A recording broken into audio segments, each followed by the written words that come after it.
We cannot wait for this. It's just a massive summer of football for Canada and the men's national team. The Gold Cup's upcoming, but first, the Concacaf Nations League semifinal in Vegas, baby.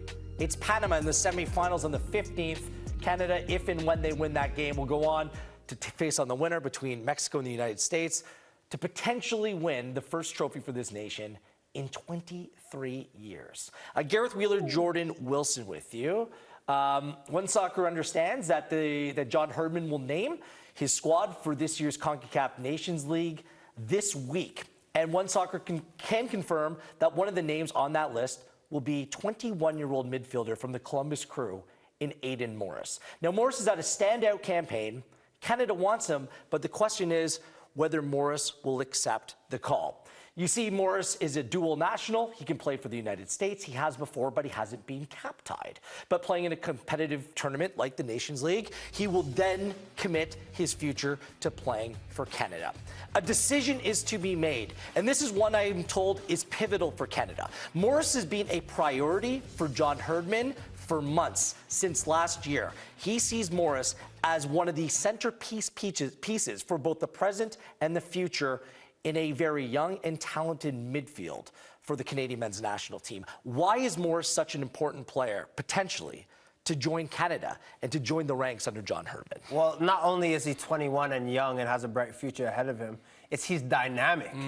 And in this modern day, we talk about this all the time off air, but in this modern day and age, you need a player to go both ways. You need him to be able to defend and win the ball for you, but also make plays going forward. He has legs. He has drive. He's coachable. He's a guy that wants to get in nitty-gritty tackles. And then you want to add on top of that, Wheels, you're looking at this team of Canada, a lot of great players, but are getting up there in age. You want someone who is so dynamic, can go box to box, can break up play, and this is what Aidan Morris does. When I look at the Canada midfield, there are some older players, like they're aging in that position. Tiba Hutchinson's at the end of his career. Jonathan Osorio's over the age of 30. And other midfielders have either had a dip of form or aren't quite there. Morris seems like an established piece. And this is one of the many reasons why Canada youth programs need more opportunities for players to come into the program. But Morris has played for the U.S. youth national teams coming through. He has pedigree and potential. And when we look at Canada last winter, they played with a three-man midfield. That seems like the way forward. I think Canada learned their lesson at the World Cup. Absolutely. And then having a guy like Aidan Morris come in, you get the likes of Kone, maybe you can play him higher. You have Eustachio, you can play Morris and Eustachio together. You can play the three, it doesn't matter who holds. You can also, you talk about Osorio, look, dear buddy of mine, loving him to bits, but you can play him higher if you have someone like Morris in there as well. Maybe Kone is not up for it on the day. You can play 2 down, 1 up, 2 pivots, whatever. It gives you options. But this new blood, I could see why John Herdman wants to go after him because I think he's ready. I think if he's playing for Canada, he's making his team better and he's starting. I think he's a foundational piece who starts today. I don't think it's a matter of him starting in a couple of years from now. I think he's a starter with this team today. And when you think about this, it's a project for the now. It's a project for Copa America upcoming. It's a project for 2026 and beyond. At 21 years of age, put him in a midfield with Kone, who's 20, Eustachio, who's 26. Your 2 wide players across the midfield are Buchanan, who's 24, and, Alphonso Davies, that's 2022. That is a midfield 5. That is kind of a core group, which John Herdman used them in such a dynamic way. Uses them in all kinds of different ways. They're athletic.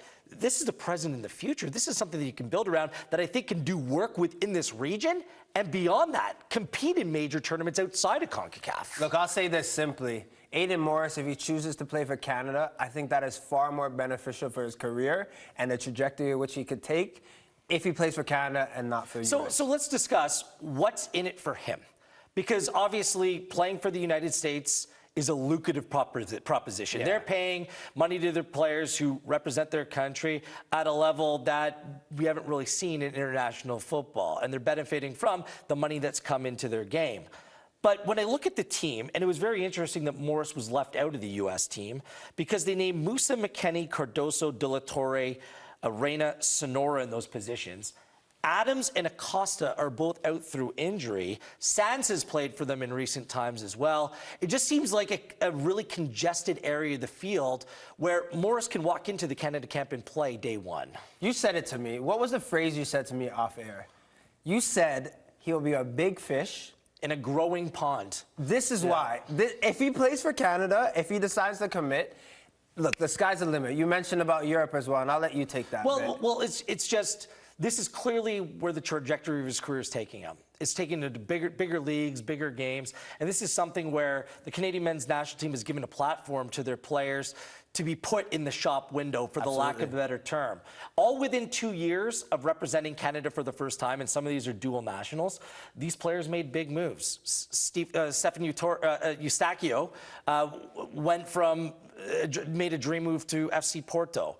Ismail Kone went from CF Montreal to Watford. Alistair Johnston from from CF Montreal to Celtic. Tajon Buchanan from playing with the under-23s coming into the men's national team relatively quickly in June of 2021, making a move a few months later to Club Brugge. So there's a track record of the Canadian men's national team providing the opportunity as an international to get that much more attention and maybe expedite the process of making a significant move for players in their young careers. Look, if I'm him, if I'm Aidan Morris, I know what I'm doing.